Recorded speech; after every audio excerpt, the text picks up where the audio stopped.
Conceptual Framework Accounting Standard 2024 edition. So currently we're be coming into chapter 9. So we're gonna be solving the problem solving in there. So as you can see, I already have my answer here. So the question here is that it's quite confusing because it depends on this one, and we are coming with the exam is already tomorrow, so I'm already preparing. And to become more familiar with the certain situation, I'm aiming to voice out what I have understand. So as you can see, Rock Company reported the following balances on December 31, 2024. It said that gain on sales of equipment. So when it says gain, it was already added to net income. Now, foreign currency translation gain. So this one, foreign currency. So we're gonna add it here because it will be translated into our currency. So it's not yet been added to this one. So we're gonna erase that. So we're gonna add this. I'm just gonna check it out. And then net income. So this is the total sum of the comprehensive income that you have. Next is the unrealizable gain on equity. So this one is not yet realized. So we're gonna realize it at fair value through other comprehensive income. So what we're gonna add it to find what is amount should be reported as comprehensive income for 2024. So we're gonna be computing 1 million plus 4 million plus 200,000. So we'll be having 5,200,000. So the correct answer is this one. Okay, next is we're gonna be going to problem 9-5. So Abbott Company reported the following data on December 31, 2024.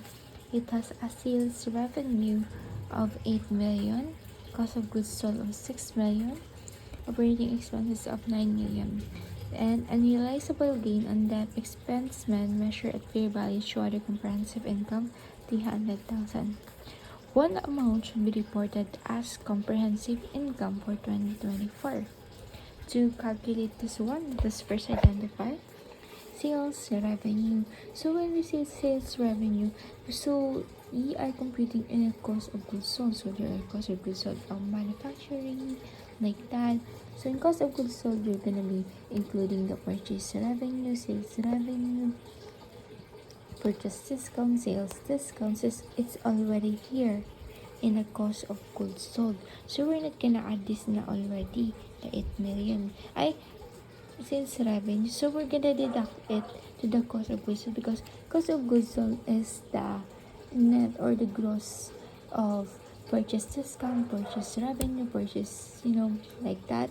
And then we're gonna deduct it with the sales revenue.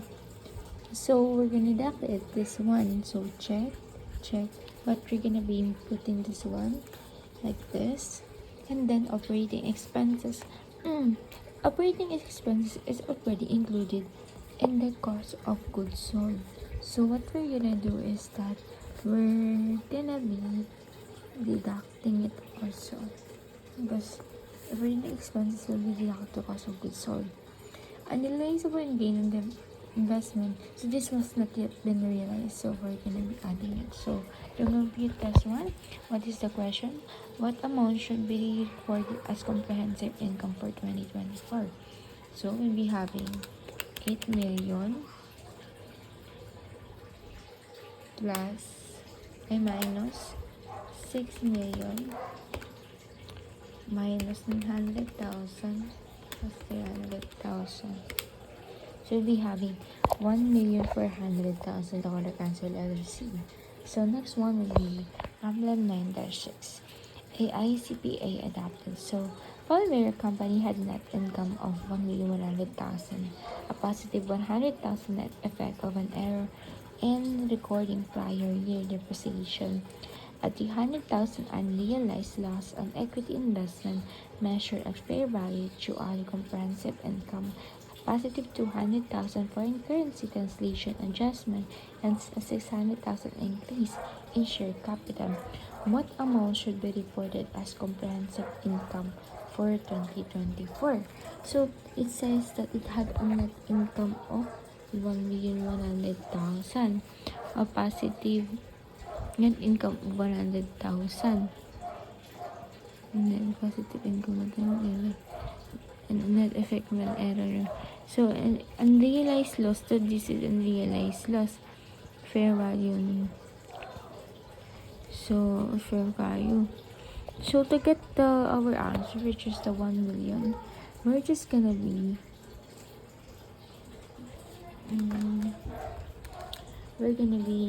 adding 1,100,000 per second, please. Then, you have 1,100,000 and an error. Since this is an error, we're gonna be deducting it.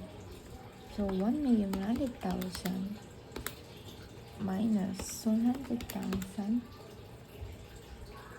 and then we're gonna be also deducting the unrealized loss because this is already a loss but has not yet been realized. So we're gonna be deducting 300,000.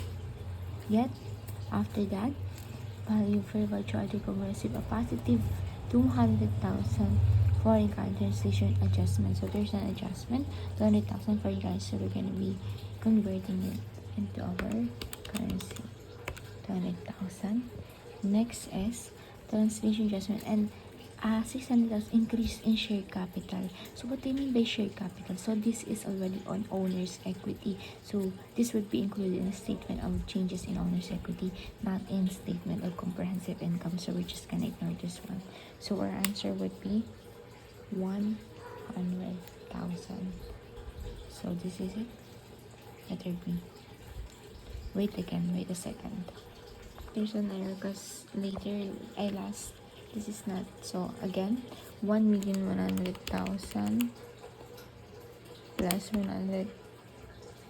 Sorry. 1,100,000 minus 300,000 plus 200,000 will be 1 million. And that's the answer. Letter B.